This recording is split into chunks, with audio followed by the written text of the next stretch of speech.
Alors, il y a quelques mois, lorsque j'ai téléphoné à notre invité d'honneur de ce soir pour lui demander s'il accepterait de présider notre soirée, il m'a demandé ce qui est bien légitime, quelques jours de réflexion. Le lendemain matin, je lui ai immédiatement fait porter un dossier présentant notre association. Et je suis parti en voyage et quand je suis arrivé de l'autre côté de l'Atlantique, j'ai ouvert ma messagerie et j'ai entendu une voix que toute la France reconnaît immédiatement qui me disait la chose suivante: bien entendu, j'accepte votre invitation. D'abord, comment pourrais-je la refuser? Alors, je ne vous cache pas que j'ai gardé la messagerie en souvenir. Et j'ai trouvé ce message profond, touchant et plein d'humilité.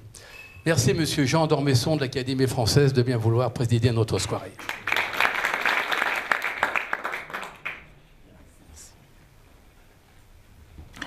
Eh bien, d'abord, je voudrais vous dire que je suis heureux et fier d'être ici parmi vous, mais aussi un peu inquiet. Un peu inquiet d'abord parce que je vois ces tables qui ont des noms de livres. Quelques-unes de ces tables ont des chances d'avoir un livre à peu près honorable, mais j'en ai déjà repéré une ou deux qui ont des titres désastreux. Et je ne leur conseille pas du tout d'approfondir leur connaissance dans ce domaine. Je voudrais vous dire pourquoi je suis fier et heureux d'être ici. Je vois évidemment beaucoup d'écrivains, d'intellectuels, d'hommes de lettres. Et il y a ici un grand écrivain qui est Yasmina Reza, et j'espère qu'elle me...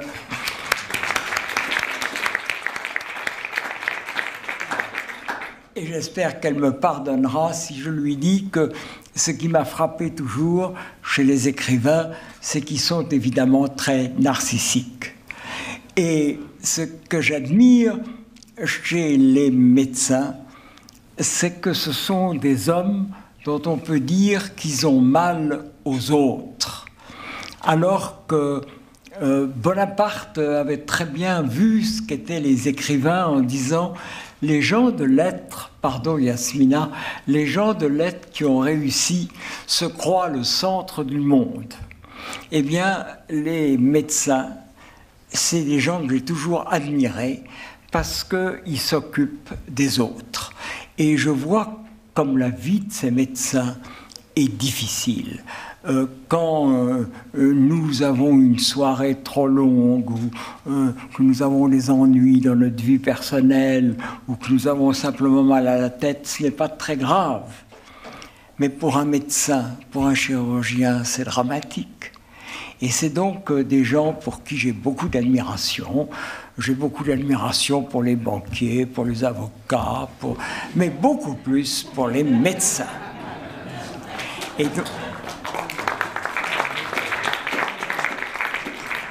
Et si j'ai bien compris, ici, il y a des médecins et il y a ceux qui permettent aux médecins de faire des progrès, c'est-à-dire les chercheurs.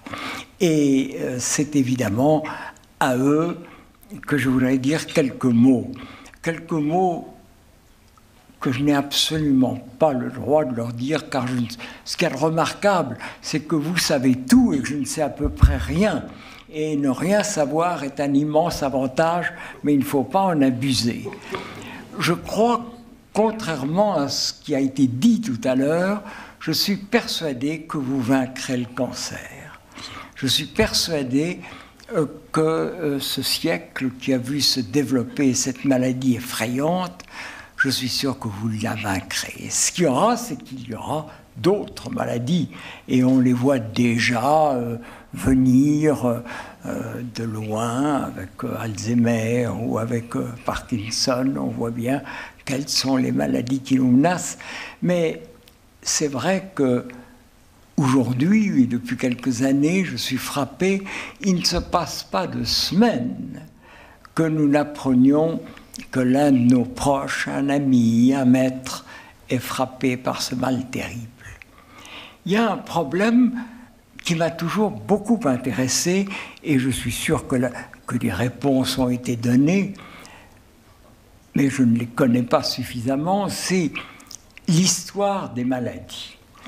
L'histoire des maladies, comment mouraient les anciens, comment mouraient les Grecs et les Romains.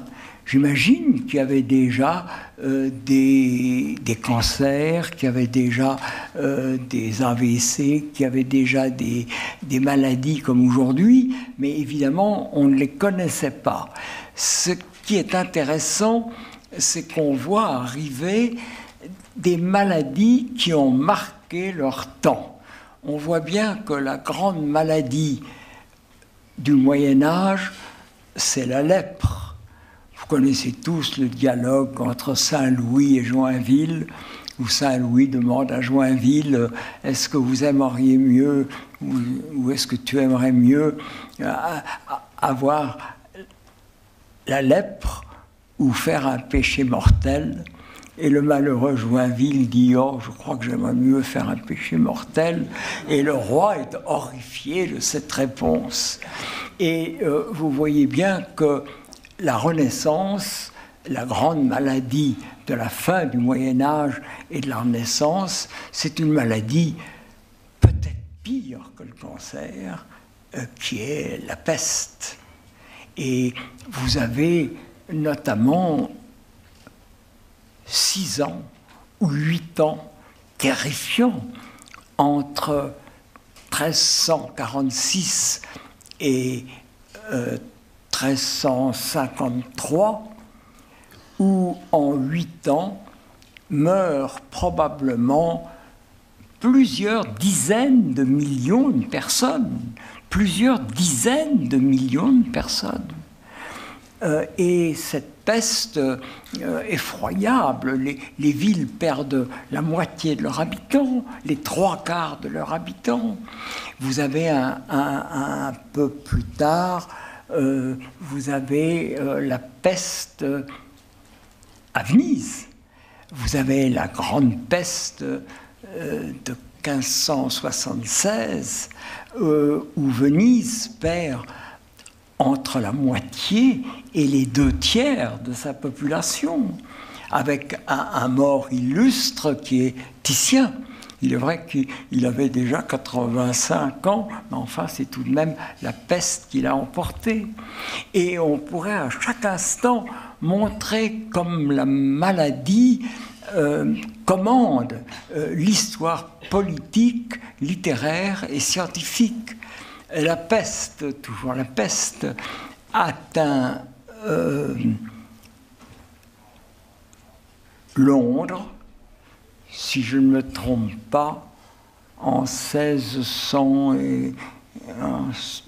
ou un peu plus tard, peut-être, je me trompe peut-être de quelques années, peut-être est-ce au début du XVIIIe déjà, et elle a une conséquence considérable, c'est qu'elle chasse de Londres un personnage illustre qui est Newton. Et Newton part pour la campagne, et c'est dans la campagne anglaise qu'il y a cette fameuse scène où il voit tomber une pomme, et vous savez que c'est l'origine un peu légendaire de la gravitation. Donc la découverte de la gravitation par Newton peut être liée à la peste. Et la peste finira par disparaître. Je crois qu'une des dernières grandes manifestations de la peste, c'est 1720 à Marseille, et ensuite elle disparaît. Et quelle est la maladie qui va remplacer la peste? Eh bien, évidemment, c'est la variole qui va jouer un tel rôle dans tout le XVIIIe siècle. Et quelle est la maladie du XIXe siècle? Eh bien, évidemment, c'est la phtisie. On pourrait, naturellement, il y a eu des cas de phtisie et de tuberculose avant le XIXe, il y en a même eu après, encore de notre temps. Mon frère, de façon assez étrange, est mort de la tuberculose. Mais la grande époque de la tuberculose, c'est évidemment le XIXe siècle. Et on pourrait presque dire dans la littérature quelle est la première victime de la tuberculose. Eh bien, c'est Pauline de Beaumont, qui est la maîtresse de Chateaubriand. Et Chateaubriand écrit Génie du christianisme dans le lit de sa maîtresse, de Pauline de Beaumont. Et puis, comme ces hommes de lettres qui ont réussi et qui se croient le centre de tout, Chateaubriand, que j'admire beaucoup, mais qui a ses faiblesses, quand Génie du christianisme est une grande réussite, il abandonne Pauline de Beaumont pour une jeune femme plus belle, plus jeune, qui s'appelle Madame de Custine. Et de temps en temps, il écrit des lettres un peu patronizing, un peu, il lui tape sur l'épaule, il lui dit « Comment allez-vous » Et Pauline de Beaumont répond par des lettres merveilleuses que j'avais lues, et c'est elles qui m'ont précipité dans l'amour de Chateaubriand, en me disant des gens qui écrivent comme ça, il faut s'en occuper un peu. Et Madame de Beaumont répond à Chateaubriand, qui lui dit « Comment ça va ?» pendant qu'il batifole avec Madame de Custine. Elle lui écrit « Je tousse moins, mais je crois que c'est pour mourir sans bruit. » Ce qui est quand même merveilleux. Et Chateaubriand se rattrape, il est attaché d'ambassade à Rome, c'est un grand poète catholique, marié auprès du pape, et il dit à son ancienne maîtresse « Venez mourir dans mes bras ». Et elle vient mourir dans ses bras, et c'est évidemment la maladie la maladie comme la météorologie sont des composantes capitales de la littérature. Pauline de Beaumont comprend bien que Chateaubriand, qui est un de ses séducteurs, c'est-à-dire qui aime les femmes qui lui échappent, eh bien, elle va lui échapper puisqu'elle va mourir, et donc elle se met à l'aimer. Il se met à l'aimer presque autant qu'elle l'adore. Et Chateaubriand, dans les Mémoires d'Outre-Tombe, et je suis toujours étonné que les professeurs n'expliquent pas de ces choses extraordinaires. Il y a cette formule inouïe dans les Mémoires d'Outre-Tombe où Chateaubriand, qui était très intelligent, avait compris qu'elle savait qu'il s'était mis à l'aimer parce qu'elle allait mourir, et il dit avec beaucoup de simplicité « Elle mourut dans mes bras, désespérée et ravie », ce qui est quand même inouï. Et on pourrait trouver aussi la dernière tuberculose ou la dernière phtisie du 19e siècle, évidemment, c'est la Traviata. C'est la Traviata, c'est la fin de... Après ça, c'est le cancer qui arrive. Et évidemment, quand M. Ox m'a téléphoné, je me suis dit qu'en entendant le nom de cancer, je venais d'apprendre que 2 de mes amis très proches étaient justement touchés par ce mal. L'une, une jeune femme très jeune et très belle, l'autre, un ami merveilleux et plus âgé. Et je me suis dit, il faut faire quelque chose pour le cancer. Et franchement, je ne fais presque rien, puisque je vous dis ces banalités. Mais je voulais être parmi vous pour vous dire que je vous admire, que je vous aime, et que je crois que ce que vous faites est évidemment capital pour l'humanité, puisque je crois, je n'ai aucun titre à dire ça, je suis sûr que vous l'emporterez sur le cancer. Mais le progrès est tel qu'à peine avons-nous fait des progrès que les questions qui sont réglées se posent d'une autre façon, quelquefois peut-être plus grave que celle qu'on a réglée.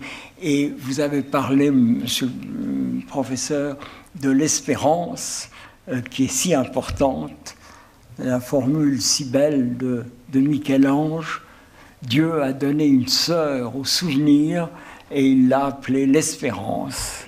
Eh bien, je crois beaucoup à l'espérance, je crois même beaucoup au progrès. Je crois beaucoup au progrès. Mais je crois que le progrès ne vaincra jamais la nature. Vous vaincrez le cancer pour faire place à d'autres maux. dont nous ne savons pas encore les noms et les capacités de nuisance. Mais n'importe, c'est Sisyphe qui roule son rocher qui retombe toujours, et comme disait Camus, il faut imaginer Sisyphe heureux. Merci beaucoup.